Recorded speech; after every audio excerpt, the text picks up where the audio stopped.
தமிழ்நாட்டோட கிராமப்புற வறுமை என்பது முக்கியமான ஒரு பிரச்சனை. அதுக்கு சரியான உதாரணம் 2 லட்சம் ரூபாய்க்கு சின்ன சின்ன பிரச்சனை எல்லா கவர்மெண்ட்லேயுமே இருக்கும், not in only DMK government. அப்போ அது எலெக்ஷனை பாதிக்கக்கூடிய அளவுக்கு போகும்னு நம்ம பார்க்கணுமா? குறைஞ்சபட்ச அறிவு இருக்கவன் இந்த கேள்வியை கேட்க மாட்டான். ஆன்மாவையும் அறிவையும் விற்று வாழக்கூடிய சில வாடகை வாய்கள் இருக்குது தமிழ்நாட்டில், பத்திரிகையாளர்கள் என்ற போர்வையில். நீ எவ்வளோ பெரிய அப்பாட்டக்காராக இருந்தாலும் உன்னோட கட்சி பெருசு. நான் எல்லா கட்சிக்கும் சேர்த்து சொல்கிறேன். ஓகே, திமுக தாவேக்கா அதெல்லாம் வாய்ப்பே இல்லை. தாவேக்காலாம் எந்த பக்கம் போகுதுன்றதை பொறுத்தது. கூட்டணிக்கு வந்தாங்கன்னா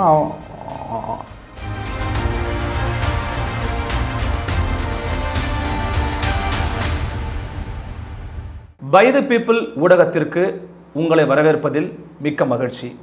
இன்றைக்கு நம்மோடு சிறப்பு நேர்காணலுக்காக இணைந்திருக்கிறார் மூத்த பத்திரிகையாளர் மரியாதைக்குரிய திரு மணி அவர்கள். அவரோடு ஒரு சிறப்பு நேர்காணல் பை தி பீப்புள் ஊடகத்திற்காக. வணக்கம் சார். வணக்கம் அருள். முதல்ல பை தி பீப்புள் ஊடகத்திற்கு நேரம் கொடுத்து நேர்காணல் அளிக்க ஒத்துழைத்தமைக்கு மிக்க நன்றி தெரிவிச்சுக்கிறேன். நன்றி அருள். நன்றி. இன்னைக்கு ஊடகங்கள் ஒவ்வொரு நாளும் அடுத்தடுத்த பரிணாம வளர்ச்சி நோக்கி நகர்ந்துக்கிட்டு இருக்காங்க.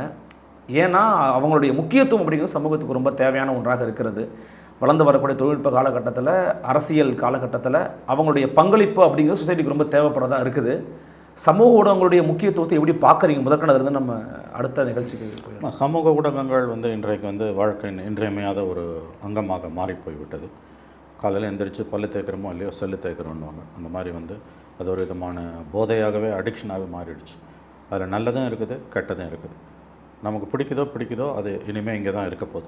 நமக்கு பிடிச்சாலும் பிடிக்காட்டியும் சமூக வலைதளங்களோடு தான் நம்ம வாழ்ந்தாக வேண்டும். நம்பர் 1. நம்பர் 2, செய்திகளை பொறுத்தவரையில் பாரம்பரிய ஊடகங்கள், லெகசி மீடியாவான செய்தி பத்திரிகைகள், தொலைக்காட்சிகள் இவற்றை நம்பி மக்கள் இருந்த காலகட்டம் என்பது இன்றைக்கு மலையேறி போய்விட்டது. எஸ், ஒரு செய்தி என்பதை பாரம்பரிய ஊடகங்களான தினத்தந்தி பத்திரிகையோ, இந்து பத்திரிகையோ அல்லது தொலைக்காட்சியான தூர்தர்ஷனோ, சன் டிவியோ சொல்லி தான் மக்களுக்கு தெரிய வேண்டும் என்ற காலம் மலையேறிவிட்டது.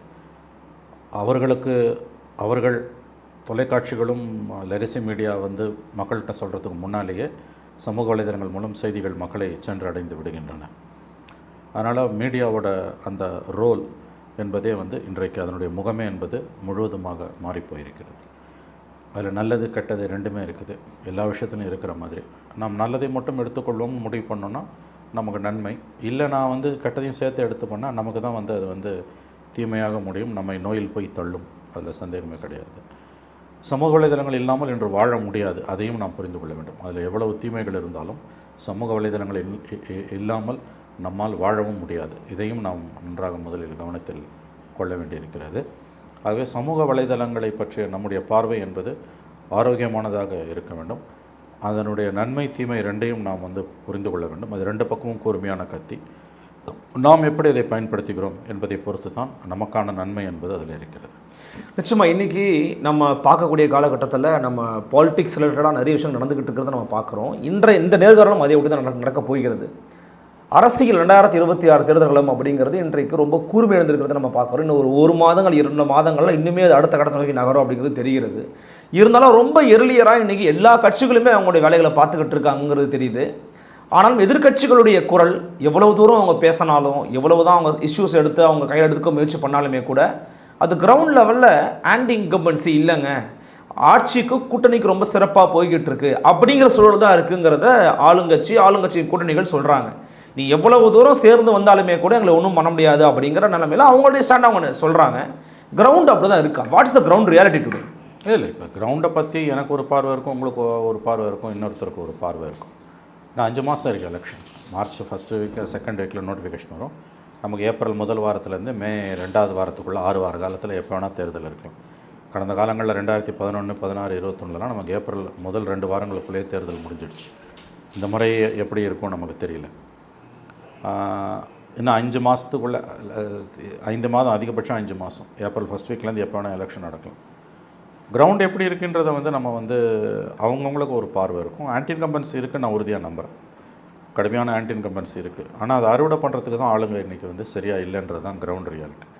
ரெண்டாவது வந்து ஆன்டி இன்கம்பன்சியே இல்லைன்ற ஒரு பிரச்சாரத்தை திமுக தன்னிடம் வைத்திருக்கக்கூடிய மீடியா பலத்தை ஊடக படைகளை வைத்து கைக்கூலிகளை வைத்து பெய்டு மவுத்ஸை வச்சு சோஷியல் மீடியாவில் எழுதுறது பேசுறது, அப்புறம் தொலைக்காட்சிகள் கிட்டத்தட்ட 90% தொலைக்காட்சிகள் திமுகவோட இரும்பு பிடியில் இருக்கின்றன.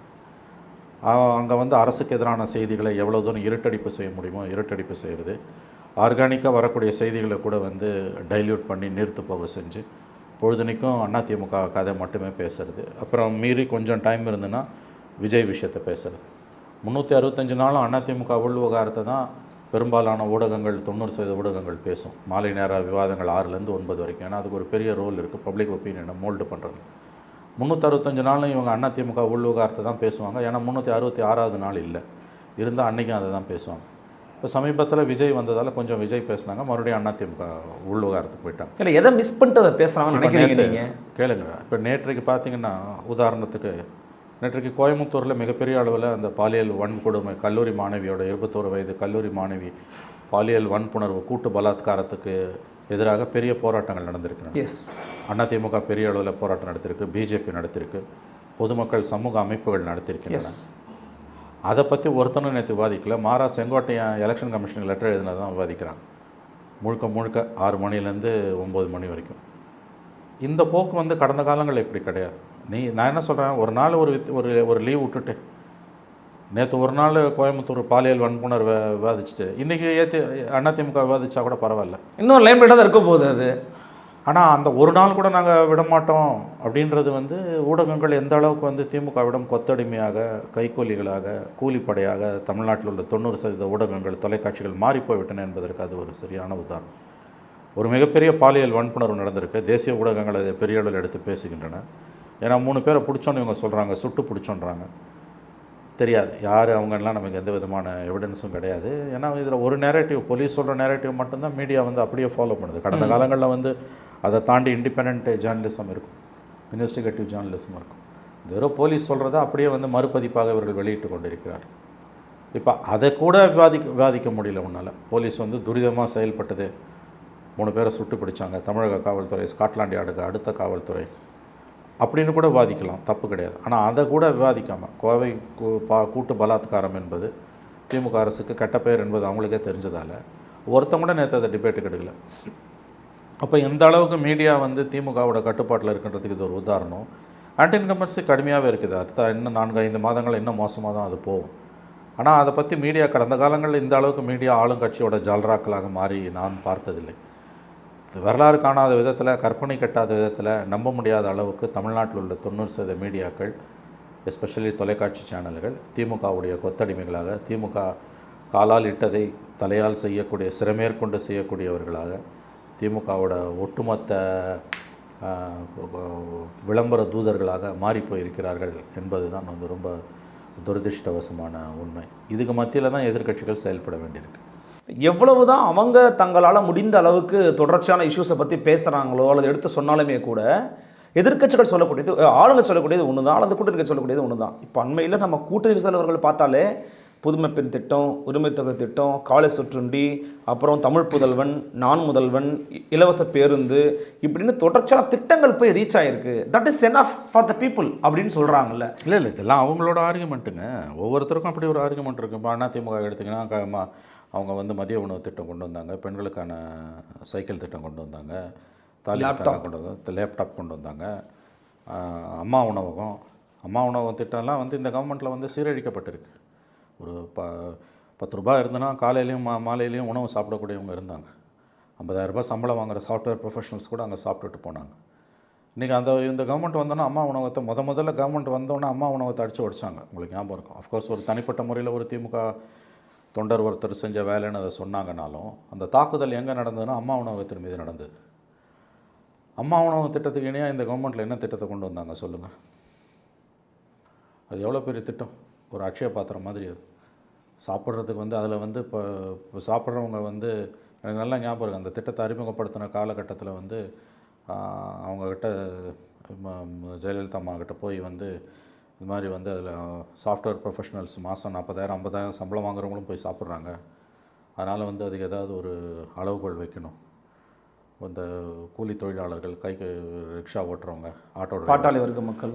இப்போ ரிக்ஷா எங்கே இருக்குது? இப்போ ரிக்ஷா இல்லை. பாட்டாளி மக்கள் கட்சி, பாட்டாளி சொந்தங்கள், அதாவது வந்து உழைக்கும் தட்டு மக்கள், இந்த கட்டிட தொழிலாளர்கள், அன்னடங்காட்சிகள், அவங்க அந்த மாதிரி ஆட்டோ டிரைவர்ஸ், அந்த மாதிரியானவர்கள் வந்து அதை செஞ்சால் அவங்களுக்கான பலனாக இருக்கணும் போது அந்த அம்மா சொன்னது, ஏன் அவங்க சாப்பிட்டா என்ன, சாஃப்ட்வேர் ப்ரொஃபஷனல் 40,000 சம்பளம் வாங்குறவங்க சாப்பிட்டா என்ன, அளவுகள் வைக்கக்கூடாது, எல்லா நலத்திட்டங்களுமே அளவுகள் வைக்கக்கூடாதுன்னு சொன்னேன். எவ்வளோ பேருக்கு அது பலன் கொடுத்தது. இன்றைக்கி அந்த அம்மா உணவத்தை ஒழிச்சிட்டாங்க. நீங்கள் பார்த்தீங்கன்னா அது வந்து பேரளவில் தான் இருக்குது. ஆனால் முந்தி இருந்ததுக்கும் இப்பயும் பார்த்தீங்கன்னா அது எவ்வளோ மாற்றம் இருக்குன்றது. நிறைய பேர் அதை உபயோகிப்பவர்களோட எண்ணிக்கை வந்து கணிசமான அளவு குறைஞ்சிருக்கு. அதே மாதிரி நீங்கள் தாலிக்கு தங்கம் திட்டம், அது எவ்வளோ பேருக்கு எவ்வளோ பலனை கொடுத்தது. நான் வந்து டிகிரி முடித்தவங்களுக்கு 1000 ரூபாய் கொடுக்குறேன்னு சொல்லி அந்த திட்டம் வந்து பெரிய அளவில் பின்னடைவு சந்திச்சிருக்கு. அப்போ ஒவ்வொரு கவர்மெண்ட்லேயுமே வந்து இந்த மாதிரியான ஸ்கீம்ஸ் வந்து முன்ன பின்ன தான் இருக்கும். அதில் அதிமுகவோட திட்டங்கள் நேரடியாக மக்களோட பலன் போய் சேர்ந்ததாக தான் இருந்தது. இந்த பேருந்து வந்து நீங்கள் பார்த்தீங்கன்னா பல இடங்களில் பேருந்தே வரது கிடையாது. இன்றைக்கி இலவச பேருந்துன்றது 1000 ரூபாய் திட்டம் அவங்களுக்கு ஒரு முக்கியமான திட்டம், அதை நான் மறுக்கல. 1000 ருபீஸ் ஸ்கீம் வந்து ரொம்ப முக்கியமான ஒரு திட்டம் தான் அது. பட் அதுலேயும் பார்த்தீங்கன்னா அது எத்தனை நாளைக்கு அவங்க கொடுப்பாங்க என்னன்ற கேள்விகள் இருக்குது. அந்த 1000 ருபீஸ் ஸ்கீமை தவிர பள்ளி மாணவர்களுக்கு காலையில் கொடுக்கக்கூடிய உணவு அது முக்கியமான ஒரு விஷயம். அதிலெல்லாம் யாரும் குறை சொல்ல முடியாது. மற்றபடி வந்து உங்களுக்கு வந்து கீழ்மட்டத்தில் இருக்கக்கூடிய லஞ்சம், சட்டம் ஒழுங்கு சந்தி சிரிக்கிறது, இதெல்லாம் வந்து உங்களுக்கு வந்து எதிர்மறையாக தான் போயிட்டுருக்குது. அதனால் வந்து எங்கள் சாதனைகளை நாங்களே முறியடிப்புன்றதுலாம் கதை. அதெல்லாம் இப்போ அரசு துறைகள் வந்து பல இடங்களில் வந்து இன்றைக்கி வந்து திவால் ஆகிட்டுருக்குது. இப்போ நேற்று கூட மெட்ராஸ் யூனிவர்சிட்டியில் ஓய்வு பெற்ற அரசு பல்கலைக்கழக பேராசிரியர்கள், நான் டீச்சிங் ஸ்டாஃப், அவங்களுக்கெல்லாம் வந்து 97 கோடி ரூபாய்க்கு வந்து ஓய்வூதிய பலன்கள் கொடுக்க வேண்டியிருக்கு. பென்ஷன் கொடுக்காமல் வச்சுருக்காங்க மெட்ராஸ் யூனிவர்சிட்டியில். இது இந்த அரசாங்கத்தோட லட்சணம் என்னன்றதுக்கு அது ஒரு உதாரணம். உங்களுக்கு எவ்வளோ கேவலம். வேர்ல்டு லெவலில் ஃபேமஸ் ஆனது மெட்ராஸ் யூனிவர்சிட்டி. 1989 வரைக்கும் மெட்ராஸ் யூனிவர்சிட்டி ஸ்டாஃபோட சேலரி என்பது ஆர்பிஐ ஸ்டாஃபோட சேலரிக்கு ஈக்குவலானது. வெறும் 89 கருணாநிதி ஆட்சிக்கு வந்தப்போ அதை மாற்றி செக்ரட்டேரியட் எம்ப்ளாயீஸோட ஸ்டாஃபுக்கு ஈக்குவலாக அதை கொண்டு வராரு. இன்றைக்கி என்ன நிலைமை, அந்த மெட்ராஸ் யூனிவர்சிட்டி ஃபண்ட்ஸ் வந்து பொன்முட்டையிடுற வார்த்தா இருந்தது. எஸ்பெஷலி வந்து அஞ்சல் வழி கல்வியிலெல்லாம் வந்து 100 கோடி ரூபாய் கொட்டிச்சு. அதை அப்படியே எடுத்து வேறு துறைகளுக்கு திருப்பினாங்க. இன்றைக்கி மெட்ராஸ் யூனிவர்சிட்டி திவால். நேற்றுக்கு ஜஸ்டிஸ் ஆனந்த் வெங்கடேஷ் போட்ட ஆர்டர் 97 கோடி ரூபாய்க்கு மெட்ராஸ் யூனிவர்சிட்டியில் ஓய்வு பெற்ற பேராசிரியர்கள், நான் டீச்சிங் ஸ்டாஃப், கடைநிலை ஊழியர்கள், அவர்களுக்கான நல்லா கவனிங்க, ஓய்வூதிய பலன்கள் மட்டுமல்ல ஓய்வூதியமே கொடுக்காம நிறுத்தியிருக்கு. அப்போ இந்த நிலைமைக்கு இது வந்து மெட்ராஸ் யூனிவர்சிட்டியில் அதாவது மாநிலங்களோட பல்கலைக்கழகங்களோட நிலைமை எவ்வளோ மோசன்றதுக்கு இது ஒரு உதாரணம். மதுரை காமராஜ் பல்கலைக்கழகம், அங்கே பல மாதங்களாகவே போராட்டம் நடந்துகிட்டு இருக்குது. ஓய்வூதியம் இல்லை, சம்பளம் இல்லை. பல்கலைக்கழகங்கள் நிலைமை இதுன்னா போக்குவரத்து கழகங்கள் சொல்லவே தேவையில்லை. கம்ப்ளீட் திவால். நம்மளே எத்தனையோ தடவை சிஇடி தோழர் நம்முடைய சவுந்தரராஜன் கிட்ட பேட்டி எடுத்து பார்த்துருக்கோம். அதே மாதிரி தான் வந்து மின்வாரியங்கள் இருக்கக்கூடிய மோசமான நிலைமை.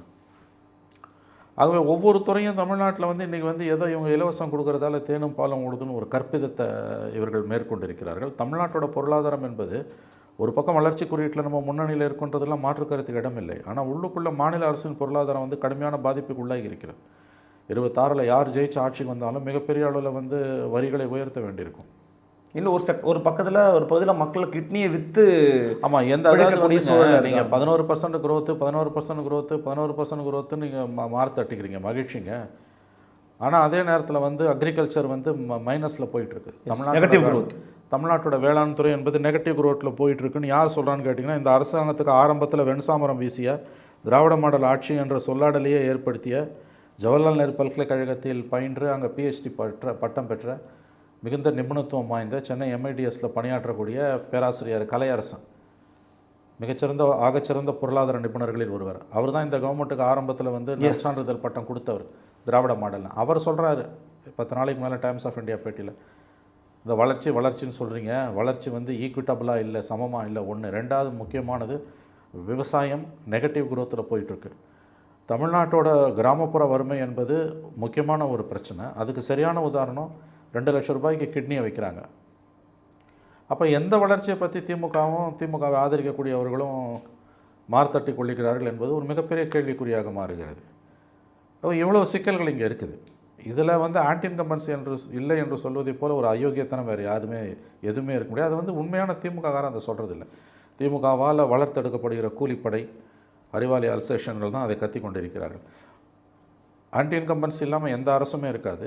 அதுவும் இப்போ நம்ம சொன்ன இவ்வளோ விஷயங்கள், மாநில அரசின் பல துறைகள் வந்து இன்றைக்கி திவாலை நோக்கி போயிட்டுருக்குது. சம்பளம் கொடுக்க முடியல, பென்ஷன் கொடுக்க முடியல. ரெண்டாவது, கிராமப்புற வறுமை வந்து சொல்ல முடியாத அளவுக்கு போயிட்டுருக்கு. 2 லட்சம் ரூபாய்க்கு கிட்னியை விற்கிற அளவுக்கு தான் உங்கள் கிராமப்புற வறுமை இருக்குது. இன்னொரு விஷயம் நல்லா ஞாபகம் வச்சுக்கோங்க, வெளியிலேருந்து வந்த புலம்பெயர் தொழிலாளர்கள் தான் இன்றைக்கி நம்ம பொருளாதாரத்தை தூக்கி நிறுத்திட்டு இருக்காங்க. 11.4% வளர்ச்சி விகிதம் தேசிய சராசரியை விட அதிகம்னு தமிழக அரசு பெருமைப்பட்டுக் கொள்கிறது. மகிழ்ச்சி. ஆனால் அது யாரால் சாத்தியப்பட்டதுன்னா, கிட்டத்தட்ட 1 கோடி பேர் புலம்பெயர் தமிழர்கள், புலம்பெயர் தொழிலாளர்கள் இன்றைக்கி இந்தியாவின் பல மாநிலங்களிலிருந்து, பீகார், ஜார்க்கண்ட், ஒடிசா, வெஸ்ட் பெங்கால் போன்ற மாநிலங்கள்லேருந்து இங்கே வந்திருக்காங்க. அவங்க இல்லைன்னா நம்ம கதை திண்டாட்டமாக போயிடும். ஆகவே இவ்வளோ விஷயங்களையும் சேர்த்து தான் தமிழ்நாடு இந்த 4.5 வருஷத்தில் என்ன சாதிச்சுது, எதை கோட்டை விட்டுதுன்றதை நம்ம பேச முடியும். இல்லை, நீங்கள் சொல்கிறது எல்லாமே ஒரு செக்டார் பிரச்சனை. ஃபார் எக்ஸாம்பிள் தூய்மை பணியாளர்கள் பிரச்சனையா, அது ஒரு செக்டார். போக்குவரத்து அது ஒரு செக்டார். சம்பள பிரச்சனை அது ஒரு செக்டார். சின்ன சின்ன பிரச்சனை வந்து எல்லா கவர்மெண்ட்லேயுமே இருக்கும், not in only DMK government. அப்போ அது வந்து எலெக்ஷனை வந்து பாதிக்கக்கூடிய அளவுக்கு போகும்னு நம்ம பார்க்கணுமா? குறைஞ்சபட்ச அறிவு இருக்கவன் இந்த கேள்வியை கேட்க மாட்டான். உங்களை சொல்லலை, புரியுது, கேள்வியை கேட்குறாங்கள சொல்கிறேன். இப்போ நான் சொன்னதெல்லாம் லிஸ்ட் ஆஃப் பீப்புள், ஒரு துறை இல்லை. டேக் ஸ்டேட் கவர்மெண்ட் எம்ப்ளாய்மெண்ட்னா எவ்வளோ பேர் இருக்காங்க, அதில் ஓய்வு பெற்றவர்கள் எவ்வளோ பேர், ஓய்வூதியதாரர்கள் எவ்வளோ பேர், மாநில அரசோட ஊழியர்களில் ஓய்வூதியதாரர்கள் எவ்வளோ பேர். கிட்டத்தட்ட வந்து இப்போ ஸ்டேக் ஃபார் எக்ஸாம்பிள் தமிழ்நாடு அரசு ஊழியர்கள் 12 லட்சம் பேர் இருக்காங்க. ஒரு ஓய்வு பெற்றவங்களாம் சேர்த்திங்கன்னா ஒரு 20 லட்சம் பேர் இருப்போம். கிட்டத்தட்ட ஒரு குடும்பத்துக்கு 4 ஓட்டுனா 80 லட்சம் பேர். அதே மாதிரி இப்போ நம்ம சொன்ன வந்து போக்குவரத்து கழகங்கள், மாநில பல்கலைக்கழகங்கள், பல துறைகளை சார்ந்த அரசு நிறுவனங்கள், இதெல்லாம் சேர்த்திங்கன்னா கிட்டத்தட்ட 1 கோடி பேருக்கு மேலே, 1.5 கோடி பேர் கிட்டத்தட்ட வராங்க. ஓகே.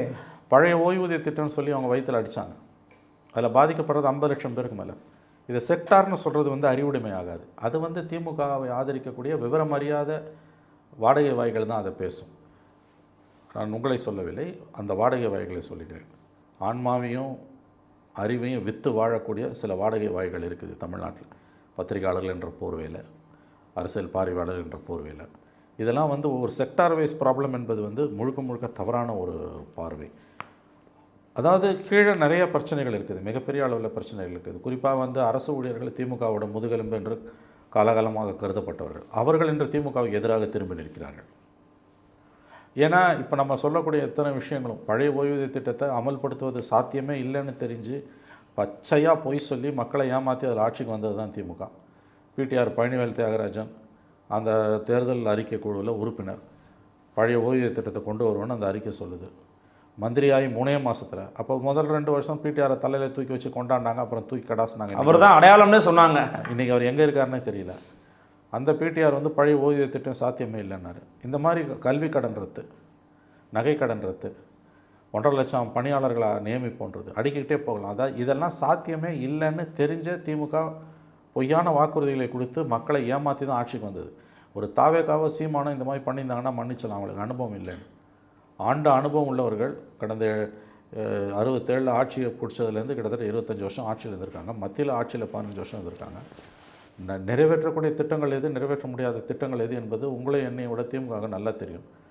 அப்போ மக்களை நம்ப வைத்து கழுத்தறுத்து முதுகில் குத்தி தான் திமுக ஆட்சிக்கு வந்திருக்கு. நான் சொல்வது அவர்கள் செய்வதாக சொல்லி வாக்குறுதி அளித்து இன்றைக்கு காற்றில் பறக்கவிட்ட அந்த வாக்குறுதிகளைத்தான் நான் சொல்லுகிறேன். இதெல்லாம் கீழே காட்டும், அடுத்த எலெக்ஷனுக்கு போகும்போது காட்டும். இதெல்லாம் செக்டார் வைஸ் ப்ராப்ளம் என்பது மிக தவறான பார்வை. ஏன்னா இப்போ நான் இந்த செக்டார் வைஸ் கூட்டி பார்த்தா குறைஞ்சது 1.25 கோடியிலேருந்து 1.5 கோடி பேர் வரும். 1.25 கோடியிலேருந்து 1 கோடினே வச்சுக்கோங்களேன். 1 கோடி பேர்னா என்ன விளையாட்டா? அவன் உங்களுக்கு பாதிப்பை ஏற்படுத்த மாட்டானா? இதில் ஒரு கேள்வி இருக்குது எனக்கு. என்னென்னா, இப்போ இடதுசாரி கட்சிகள், விசிகா போன்ற இயக்கங்கள், காங்கிரஸ் பேர் இயக்கம், இவங்கெல்லாம் பார்த்தீங்கன்னா நீங்கள் சொல்லக்கூடிய செக்டர்ஸோடு ரொம்ப நெருக்கமாக இருக்கிறாங்க. ஃபார் எக்ஸாம்பிள், இப்போ ஊழியர்களா, உழைக்கும் மக்களா, அவங்க வந்து கம்யூனிஸ்டுகளோட கொஞ்சம் அட்டாச்மெண்ட்டோடு இருப்பாங்க. தூய்மை பணியாளர்கள், கொஞ்சம் பட்டியலான சகோதரர்கள்லாம் பார்த்தீங்கன்னா கொஞ்சம் விசிகோட அட்டாச்சோடு இருப்பாங்க. இவங்க கூட்டணியில் இருக்கும்போது இந்த ஓட்ஸ் ஈஸியாக கன்வெர்ட் ஆகும் தானே? இல்லை, ஆகாது. அது தலைவர்கள் வேணால் டீ சாப்பிட்லாம், தலைவர்கள் வேணால் வந்து சமோசா சாப்பிட்லாம். முத்தரசனும் வீரபாண்டியனும் பாலகிருஷ்ணனும் சண்முகமும் அறிவாலயத்தில் உட்காந்து திமுக தலைமையுடன் கொஞ்சி கொலாவி சமோசாவும் டீயும் ஜாங்கிரியும் சாப்பிட்டுட்டு வரலாம். ஆனால் அவர்களுடைய வாக்குகள் 21 அப்படியே ட்ரான்ஸ்ஃபர் ஆன மாதிரி சத்தியமாக 26 ட்ரான்ஸ்ஃபர் ஆகாது. நான் கேட்குறேன், இப்போ வந்து இந்த போராட்டம் நடந்தது, என்ன ஃபேக்ட்ரி அது? சாம்சங் ஊழியர்கள் பிரச்சனை. சாம்சங்கில் வந்து ராத்திரியோட ராத்திரியாக போலீஸை விட்டு அடித்து டென்ட்டு கோட்டாயெல்லாம் பிரித்து போட்டிங்க. அடுத்த நாள் கூட்டணி கட்சி தலைவர்கள் அங்கே போகும்போது அவங்க சொன்னது, இதை மறக்கவும் மாட்டோம், மன்னிக்கவும் மாட்டோம். 1600 தொழிலாளர்கள்னே வச்சுக்கோங்க. ஒரு குடும்பத்தில் 2 ஓட்டுனா கூட 2500 3000 ஓட்டு.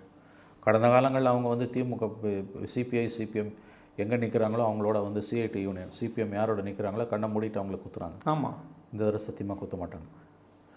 ஒரு தொழிலாளி அவனோட நியாயமான உரிமைகளுக்கு போராடும்போது ராத்திரியோட ராத்திரியாக டென்ட்டு கோட்டாயை பிரித்து போட்டு அவனை அடித்து வேனில் ஏற்றிட்டு கொண்டு போகிறேன்னா நீ நிரந்தரமாக அவன் ஓட்டை இழந்துட்ட, அவன் குடும்ப ஓட்டை இழந்துட்ட.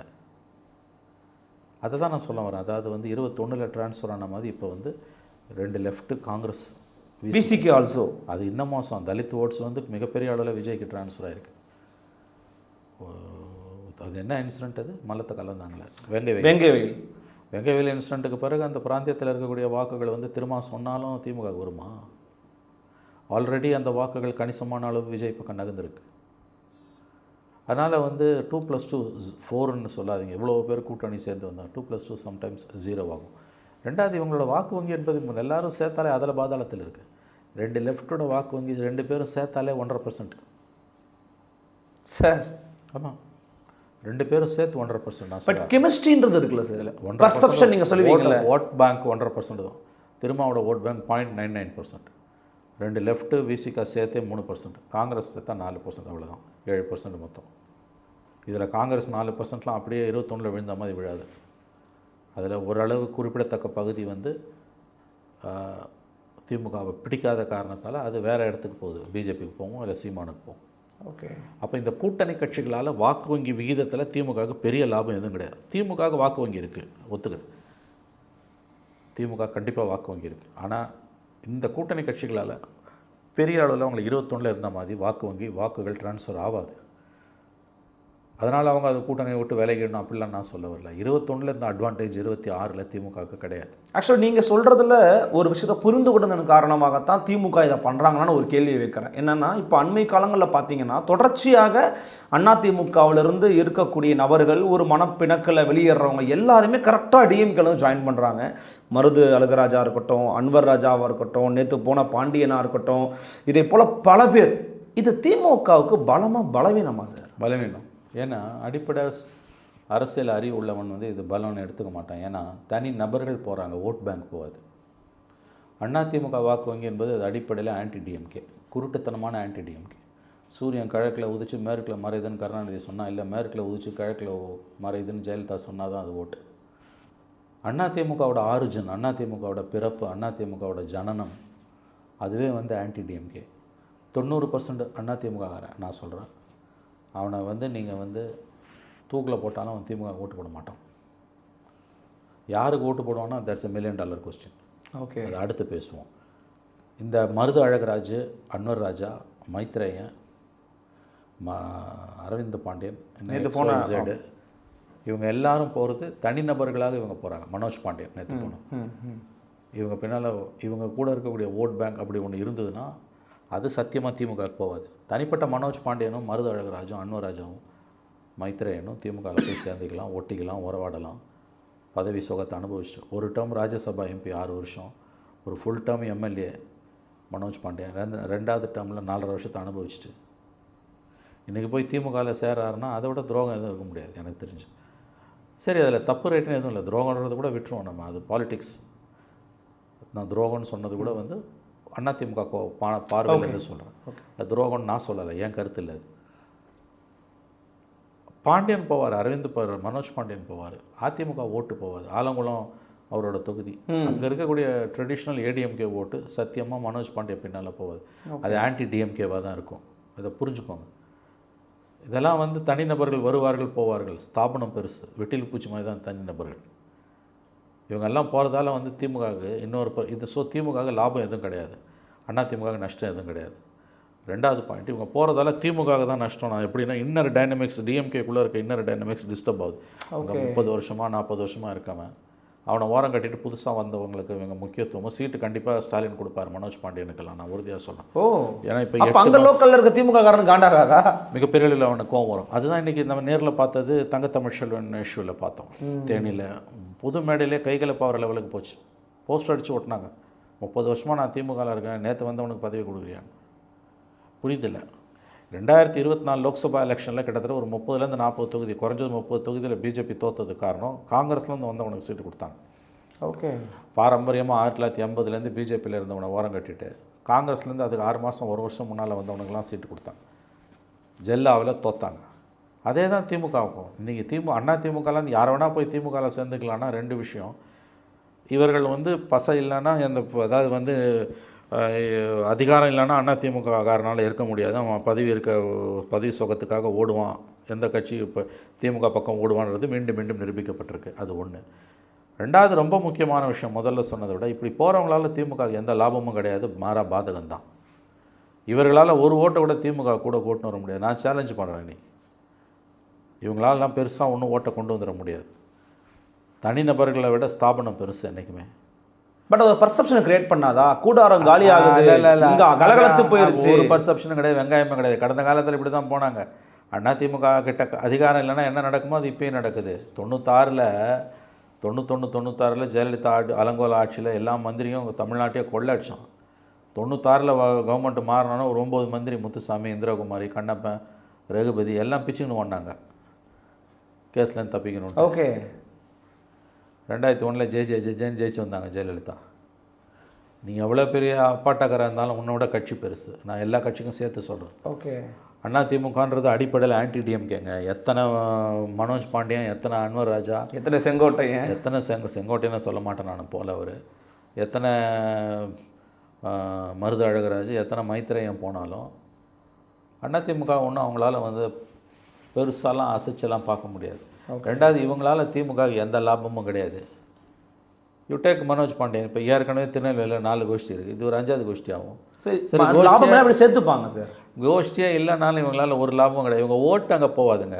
அதிமுக தலைவர்கள் வேணால் திமுகவுக்கு போகலாம், அதிமுக ஓட்டு என்றைக்குமே டிஎம்கேக்கு போகாது. இதை புரிஞ்சுக்கோங்க நீங்கள். அது ஆன்டி டிஎம்கேன்றது ரத்தத்தில் ஊறினது, அவனோட ரத்தத்தில் ஊறினது.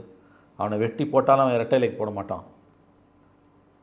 நான் சொல்கிறது 90%, 95%, 5% பால் மாறுவான். 95% அதிமுக ஒரிஜினல் அக்மார்க் முத்திரை குத்துன அதிமுகங்கிறேன். அவனை நீங்கள் இரு கூறாக பிளந்தாலும் அவன் திமுக கிட்ட போக மாட்டான். ஓகே. அவனோட அரசியல் என்பது ஆன்டி டிஎம்கே, கருணாநிதி தீய சக்தின்னு சொல்லி வளர்க்கப்பட்ட ஜென்ரேஷன் அது. ஸோ இவங்களெல்லாம் இழுத்து ஸ்டாலின் உள்ளே போட்டுக்கிறதுன்றது ஐ திங்க் திமுகவோட பலவீனத்தை தான் அது காட்டுது. இவங்களால் திமுகவுக்கு நம்பர் 1 லாபம் கிடையாது. நம்பர் 2 இவங்களால் திமுகவுக்கு பாதகம் உண்டு. ஏன்னா உள்ளூர் மட்டத்தில் இப்போ நான் இந்த 2 தொகுதிங்க, இப்போ நீங்கள் இவர் இருப்பேன்னா மனோஜ் பாண்டியன் ஒன்று, அப்புறம் வந்து அன்வர் ராஜா, இங்கெல்லாம் இருக்கக்கூடிய பரம்பரை திமுககாரன் இருக்கான்ல, அவன் டிஸ்டர்ப் ஆவான், கண்டிப்பாக டிஸ்டர்ப் ஆவான். இதை நம்ம புரிஞ்சுக்கணும். அதனால் வந்து இன்னொன்றுங்க, அது எப்படி எல்லா கட்சியிலேருந்து எதிர்கட்சியிலேருந்து வரவங்க எல்லோரும் நீங்கள் சேர்த்துப்பீங்க? அது முக்கியமான இடம், பதவி. எதிரி பலவீனமாக, உங்கள் எதிரி பலவீனமான நீங்கள் பலவீனமாகிடுவீங்க. You thrive on each other. கருணாநிதியோ ஜெயலலிதாவோ இந்த மாதிரி வந்து கண்டமேனிக்கு வந்து அதிகாரத்தில் இருக்கும்போது எதிர்கட்சியிலேருந்து ஆளை இழுக்கலை. ஜெயலலிதா அதிகாரத்தில் இருக்கும்போது அதிமுகலேருந்து இப்படிலாம் கொத்து அவனை இழுக்கலை. சுத்தமாக திமுகலேருந்து அவங்க கண்டுக்கவே இல்லை, இழுக்கவே இல்லை. அதே மாதிரி கருணாநிதி இருக்கும்போதும் இழுத்தார் ஓரளவுக்கு, இந்த அளவுக்கு போய் கீழே இறங்கி போய் இழுக்கலை. நீங்கள் யார் வந்தாலும் சேர்த்துக்க. அது எப்படி யார் வந்தாலும் திமுகவில் சேர முடியும் நான் கேட்குறேன். இப்போ திமுகலேயே பாரம்பரியமாக காலகாலமாக இருக்கானே, அவன் இதில் பாதிக்கப்படுறான். அவன் எலெக்ஷன் டைமில் என்ன பண்ணுவான் நான் கேட்குறேன். 2வது இப்படி வர்றவங்களால திமுக என்ன லாபம்? இவங்கள நம்பி தான் திமுக இருக்குன்னா அது திமுகவோட பலவீனத்தை தாங்க காட்டுது. சார், சேகர் பாபு, KKSSR, முத்துசாமி, செந்தில் பாலாஜி, ரகுபதி, இன்னும் எவ்வளவோ பேர் 10-15 வருஷம் தான் நடந்ததுங்க அது. இன்றைக்கி அது அப்படியே ரிப்பீட் ஆகுமான்னு சொல்ல முடியாது. அன்றைக்கி நடந்தது ஒட்டுக்கிறேன். 8 மந்திரி, முன்னாள் மந்திரி 8 பேர் திமுகவில் இருக்கான். இட்ஸ் ஏடிஎம்கே சேஷன் ஆஃப் டிஎம்கேன்னு KS ராதாகிருஷ்ணன். திமுக என்பது அதிமுக மயமாகி கொண்டிருக்கிறதுன்னு நான் கேட்பது என்னென்னா, இந்த அசம்பிளி எலெக்ஷன் இதுவரை இல்லாத அளவுக்கு படுமோசமான எலெக்ஷனாக இருக்க போகுது. ஓகே. பணத்தை வாரி அரைக்க போகிறாங்க. அது எப்படிங்க அதிமுகலாம் யார் வந்தாலும் நான் சேர்த்து பண்ணி திமுக சொல்ல முடியும்? என்னால் அந்த லாஜிக்கே புரிஞ்சுக்க முடியல. உங்கள் எதிரி பலவீனம் அடைவது உங்களை பலவீனப்படுத்தும். எப்பயுமே அந்த ஸ்டேட்டஸ் கோ டிஸ்டர்ப் ஆகக்கூடாது. தயவு செஞ்சு அதை புரிஞ்சுக்கணும். கலைஞருக்கும் ஜெயலலிதாவுக்கும் அது தெரிஞ்சிருந்தது. கலைஞருக்கும் ஜெயலலிதாவுக்கும் அது நல்லாவே தெரிஞ்சிருந்தது. அவங்க ஸ்டேட்டஸ் கோ டிஸ்டர்ப் பண்ணவே இல்லை. கலைஞர் கூட வந்து ரொம்ப ரேராக தான் வந்து ஆளுங்களை இழுத்தார். நீங்கள் சொல்ல இவங்க எல்லாருமே வந்து ஸ்டாலினோட இன்ஃப்ளூயன்ஸால் வந்தவங்க. அது முடிஞ்சு போச்சு. இன்றைக்கி வந்து நான் திரும்ப சொல்கிறேங்க, இது ஸ்டேட்டஸ் கோ டிஸ்டர்ப் ஆச்சுன்னா திமுகவுக்கு தான் நஷ்டம். அதிமுகலேருந்து யார் வந்தாலும் நான் சேர்த்துப்பேன் என்பது இயற்கைக்கு விரோதமானது. அதிமுகவுக்கு நஷ்டமே இல்லைன்றீங்க. ஏங்க நான் திரும்பவும் சொல்லுவேங்க, கொஞ்சம் இருக்கலாம் அங்கே சேதாரம், பெரிய நஷ்டம் அந்த தனிப்பட்ட நபர்களுக்கு, வெளியில் போகிற நபர்களுக்கு. திமுகவுக்கு நஷ்டம்னு பேசாதீங்க. திமுகவுக்கு பெருசாக லாபம் இல்லை. 8 மந்திரி போகிறான்னா திமுக ஆட்சி அமைக்கணுங்க. இவங்களுக்கெல்லாம் தனி செல்வாக்கு இருந்ததுன்னா, ஒரு மந்திரிக்கும் தனி செல்வாக்கு கிடையாது. துக்ளக்கில் 95 96 இப்போ கார்ட்டூன் போட்டான்ல, அம்மா ஒன்று மற்றெல்லாம் சைபர்னு. அம்மா ஒன்று மற்றதெல்லாம் சைபர். அது பெருமையாக சைபர்னு சொல்லிக்கிற சைபருங்க. புரியுதா? இவங்களால எல்லாம் நாம் இப்படி புரிஞ்சுக்கோங்க, கேள்வி இப்படி கேளுங்க. இவங்களால எல்லாம் திமுகவுக்கு பாதிப்பானா ஓரளவு பாதிப்பு, இன்னர் செக்ஷன் டிஸ்டர்ப் ஆகுது, ஈக்குவலிபிரியம். நம்பர் 2, தனிப்பட்ட முறையில் இப்படிலாம் போகிறதுன்றது வந்து கட்சிகளுக்கு அதனோட தலைமைகளுக்கு ஆபத்தான்னு கேட்டிங்கன்னா கண்டிப்பாக அது ஒரு நெருடல் உள்ளே வரதான் செய்யும். அது வந்து நீங்கள் இதெல்லாம் வந்து every action as its own and equal and reaction. ஓட்டை கொண்டு வருவாங்களான்னா இவங்களால தம்படி பிரயோஜனம் கிடையாது திமுக. நான் உறுதியாக நம்புறேன். அது திமுகவுக்கும் தெரியுன்றீங்க.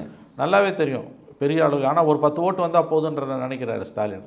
ஒரு ஓட்டு 2 ஓட்டை கூட வீணாக்கக்கூடாது, சிதறடிக்கக்கூடாதுன்றாரு. அது எப்படி எனக்கு புரியல. ஜெயலலிதா இப்படி வந்து சுத்தமாக வந்து திமுகவை அழிச்சணும், திமுகவிலேருந்து எல்லோரும் இழுத்து போட்டுக்கணும்லாம் நினைக்கவே இல்லையே. கலைஞர் செய்யலையே, அப்பயும் வந்து க்யூவில் தான் நிற்பாங்க, செய்யலையே அவர். ஸோ களம் வந்து டிஎம்கே vs பிஜேபின்னு தான் ஒரு நெரேட்டிவ் வந்து தொடர்ச்சியாக செட் பண்ணப்படுது. திமுகவோட ஆதரவாளர்கள் அப்படி செட் பண்ணப்படுகிறது. அப்போ அந்த விஷயம் வந்து அதிமுகவை டைல்யூட் பண்ணுறதுக்காக தானே அதிமுக பண்ண செய்யும்.